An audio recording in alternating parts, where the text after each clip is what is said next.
terima kasih atas kesempatannya. Perkenalkan, nama saya Sogun. Izin bertanya Bapak, sebagai investor yang berpengalaman, bagaimana Bapak mengelola emosi gitu? Memulai apa? Mengelola emosi. Oh, mengelola emosi. Terhadap pasar saham yang sangat volatilitas gitu, sangat volatil. Apakah ada kebiasaan atau sesuatu yang Bapak ikuti agar tetap berpikir realistis begitu Pak untuk mengambil keputusan investasi? Mungkin seperti itu saja. Sekian, terima kasih. Sebentar, dari mahasiswa bukan? Mahasiswa. Iya, baik. Ya. Namanya siapa tadi? Sogun. Sugun, nanti dicatat ya. Oke. Mari Bapak langsung aja. Terima kasih untuk pertanyaannya Sogun. Pertanyaannya adalah bagaimana mengelola emosi karena bursa saham yang naik turun ya. Kalau kita tidak mengelola emosi, bisa mengelola emosi, begitu saham naik kita happy, begitu saham turun kita sedih, ya kan, terus tiap hari emosinya berubah-berubah terus ya. Bagaimana kita mengelolanya supaya kita tidak jadi orang yang emosional? Adalah kita harus tahu apa yang kita beli ya.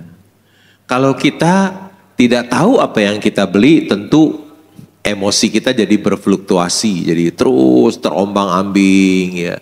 Tapi kalau kita tahu apa yang kita beli, jadi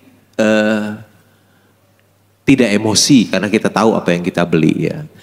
Kalau kita beli Mercy seharga bajai, ya, saya selalu begitu, beli Mercy seharga bajai baru saya beli ya. Saya nggak mau beli yang bajai harga Mercy, orang ngomong apapun saya nggak mau dengar, itu buat kamu saja ya. Biar, oh ini saham nanti minggu depan mau naik, buat kamu saja. Kalau saya lihat itu bajai harga Mercy, saya nggak mau sentuh. Jadi karena saya beli Mercy harga bajai, jadi saya tenang aja, saham turun tenang, kan saya tahu saya punya ini Mercy, harganya bajai, harganya turun, juga tidak apa-apa. Saya bisa mengelola emosi saya ya dengan sangat baik, jadi saya tidak, kalau saham turun hatinya sedih, stres gitu, enggak, saya bisa mengelola emosi saya. Punya mindset yang baik. Contohnya gini, kalau saham turun, saya selalu berpendapat, ini peluang emas loh. Ketika harga saham turun, ini peluang emas loh. Kapan saatnya saya bisa, misalnya COVID datang ya saham turun, orang lain stres, saya enggak, saya berpikir punya mindset yang positif. Ini peluang emas loh, ini sedang hujan emas di bursa. Kapan lagi saya bisa beli Mercy seharga bajai? Ya saat ini loh. Happy saya beli saham, borong saham. Ketika saham turun, emosi saya tetap happy. Kalau saham naik gimana? Ya tetap happy juga. Wah saham-saham naik ya, saya tambah kaya loh. Jadi saham turun happy, saham turun saya happy, saham naik saya juga happy. Saham turun, ini peluang emas loh. Saya bisa membeli perusahaan bagus harga murah. Ketika saham naik, saya juga happy, saya tambah kaya. Ya. Ketika kemarin saya lihat saham-saham pada naik semua, tambah kaya. Gitu ya, Sogun. Bagaimana mengelola emosi ya. Punya mindset yang baik. Invest in anything that I don't understand. Ya. Ingat perkataan dia tuh ya. Rahasianya, I never invest in anything that I don't understand. Dia bilang never, nggak pernah. Tapi banyak orang investor saham beli, dia nggak tahu apa yang dia beli. Dia beli kucing dalam karung. Dia hanya dengar temennya rekomendasi apa dia ikut beli. Ya.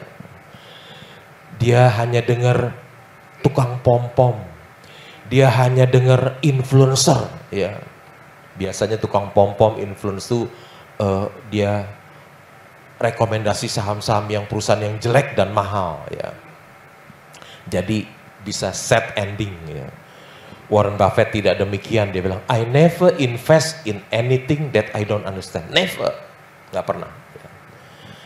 Bagaimana kita bisa tahu perusahaan yang kita beli? Hanya satu cara, baca annual report.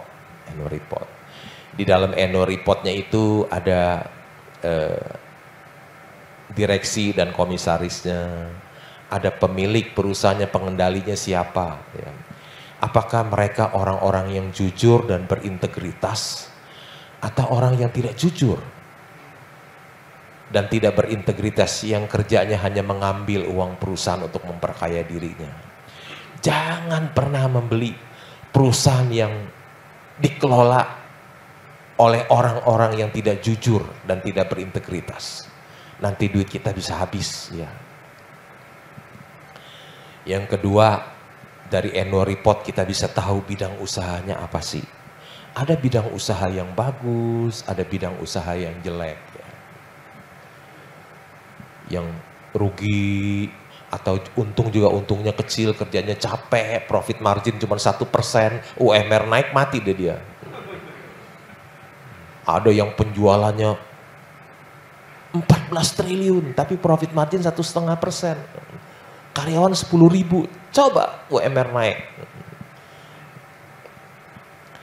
Belilah perusahaan-perusahaan yang bidang usahanya bagus. Bidang usahanya bagus, apa sih yang bagus usahanya? Yang bisa membukukan laba di atas 10 triliun.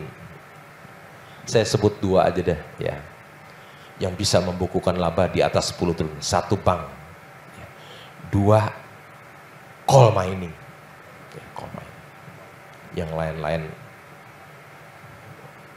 labanya kecil-kecil lah, capek. Yang ketiga, dari annual report kita tahu laporan keuangannya ya.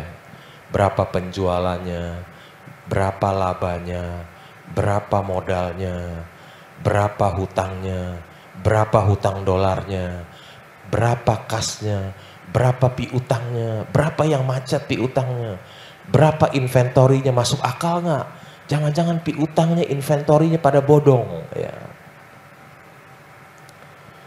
Kita bisa tahu berapa earning per share-nya, berapa price earning ratio-nya, berapa nilai buku per sahamnya, berapa price to book-nya. Semua kita tahu. Kita membeli, kita sedang melakukan investasi. Ya. Seperti Warren Buffett katakan, dia bilang, I never invest in anything that I don't understand. Gak pernah, never. Ya, never. Setahu saya mayoritas orang yang beli saham di bursa, mayoritas dia tidak tahu apa yang dia beli. Dia beli kucing dalam karung. Ya.